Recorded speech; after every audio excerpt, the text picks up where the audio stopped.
Assalamualaikum warahmatullahi wabarakatuh. Perkenalkan, nama saya Siti Rohayati Husain dari kelas 1A, Program Studi Pendidikan Guru Sekolah Dasar. Di sini saya akan menjelaskan materi tentang sistem reproduksi.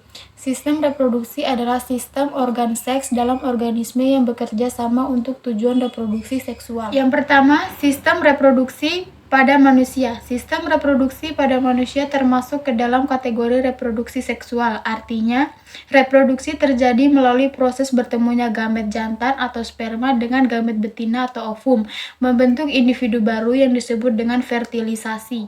Sistem reproduksi pria. Alat reproduksi pria yang pertama, penis, berfungsi sebagai saluran kencing sekaligus tempat keluarnya sperma.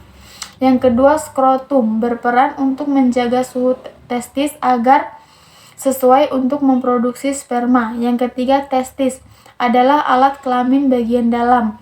Yang keempat, epididymis, merupakan saluran yang keluar dari testis. Yang kelima, saluran ureta, adalah saluran yang terdapat dalam penis dan merupakan akhir dari saluran reproduksi. Yang keenam, vesicula seminalis, merupakan kelenjar yang menghasilkan zat yang berisi basa, fruktosa, dan protein pembekuan.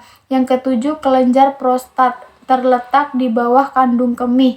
Yang kedelapan, kelenjar Cowper, menghasilkan lendir dan sifat basah. Sistem reproduksi wanita. Alat reproduksi wanita. Yang pertama, vagina, adalah saluran yang menghubungkan lingkaran luar dengan rahim sekaligus tempat mengalirnya darah menstruasi dan saluran keluarnya bayi. Yang kedua, serviks, merupakan struktur rahim bagian bawah yang menyempit dan membuka ke arah vagina. Yang ketiga, tuba falopi atau oviduk, terdapat sepasang di tiap tubuh perempuan, yaitu di kanan dan kiri. Yang keempat, indung telur, merupakan tempat kumpulan sel yang disebut polikel.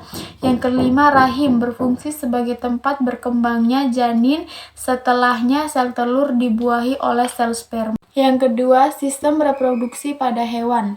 Sistem reproduksi hewan, perkembangbiakan pada hewan juga terjadi baik secara aseksual maupun seksual. Hewan tingkat rendah dapat bereproduksi secara seksual dan aseksual, sedangkan hewan tingkat tinggi hanya bereproduksi secara seksual saja. Reproduksi seksual. Reproduksi hewan secara seksual melibatkan organ kelamin jantan dan betina yang ditandai dengan peristiwa pembuahan, bisa terjadi di luar ataupun di dalam tubuh sesuai karakteristik spesies. Reproduksi aseksual. Reproduksi aseksual hanya melibatkan induk tunggal. Individu baru yang dihasilkan dari reproduksi ini sangat mirip dengan induknya.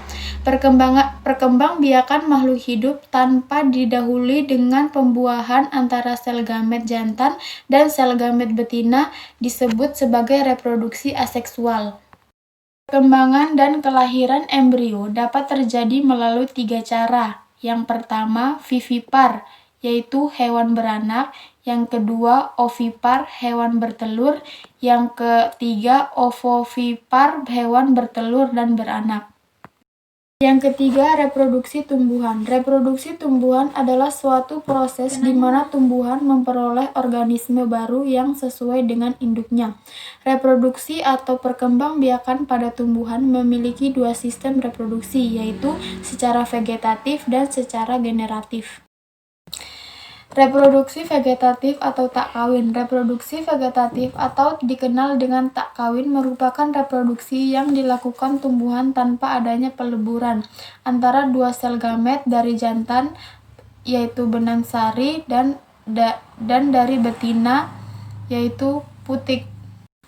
Reproduksi secara vegetatif buatan pada tumbuhan antara lain mencangkok, okulasi, menyambung, merunduk.